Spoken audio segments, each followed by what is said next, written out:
CHS World News Video. This is General Krisnov battling for the Soviet Union. The Syrian army, backed by Russian jets on Wednesday, stepped up shelling and airstrikes on the siege rebel-held enclave in Damascus a day after rebels stormed an army base in the area. Rebels, a war monitoring resident said. The bombardment follows a surprise ground offensive by jihadist rebels on Tuesday on an army complex in the heart of the city's eastern Growth region that has defied opposition assaults since the start of the conflict. The fortress-like military vehicles administration in the government-held part of Harastia town has long been used to strike at the densely populated eastern Grotha, where over 300,000 people live under siege. Rebels have failed to repeated offenses to seize the sprawling compound from where surface-to-surface rockets are launched against the rebel enclave. Doima, the main city in the opposition's held eastern Grotha, is only 3 kilometers away. Quote, the fighting is continuing and the shelling and airstrikes are heavy near the base and most of the town of Grotha, said Abu Kabali, a military commander for Ahom al-Sham, an Islamist rebel group that has spearheaded the attack. A Syrian military force said on state media that the army has repelled, quote, terrorists and sought to infiltrate in large numbers, killing tens and destroying their weapons. It did not mention the heavy aerial strikes on opposition areas. Backed by Russian strikes, government forces have escalated military operations against Eastern Grotha in recent weeks, seeking to tighten the siege on the area, residents and rebels say. The rebel assault aims to partly to relieve pressure.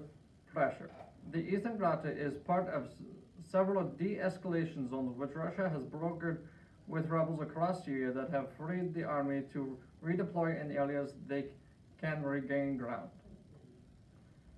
Zimbabwe's military seized power on Wednesday, saying it was holding President Robert Mugabe and his family safe while targeting, quote, criminals in the intrigues of the rule of the country has known in its 37 years of independence. Soldiers seized the state broadcaster and general appeared on television to announce the takeover.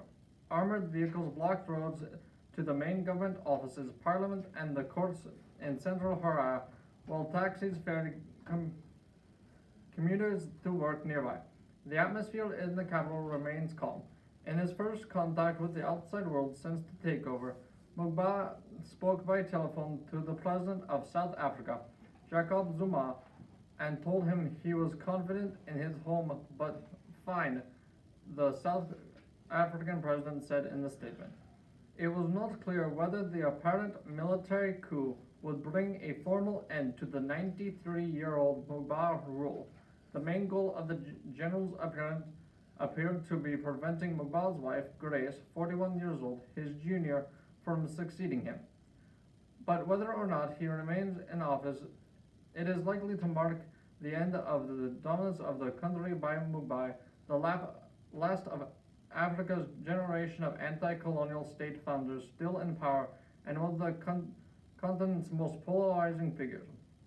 Mugabe, still seen by many Africans as anti-colonial hero, is revealed in the West as a despot who disastrously handling the economics and willingness to restore violence to maintain power destroyed one of Africa's most promising states. He plunged Zimbabwe into a fresh political crisis last week by firing his vice president and presumed successor. The generals believe that the move was aimed at clearing a path for Grace Mugabe to take over and announced on Monday they were prepared to, quote, step in if purges of their allies did not end. This has been General Krisnov, destroying the enemies of the Soviet Union with CHS World News Video, a subsidiary of CHS Broadcasting.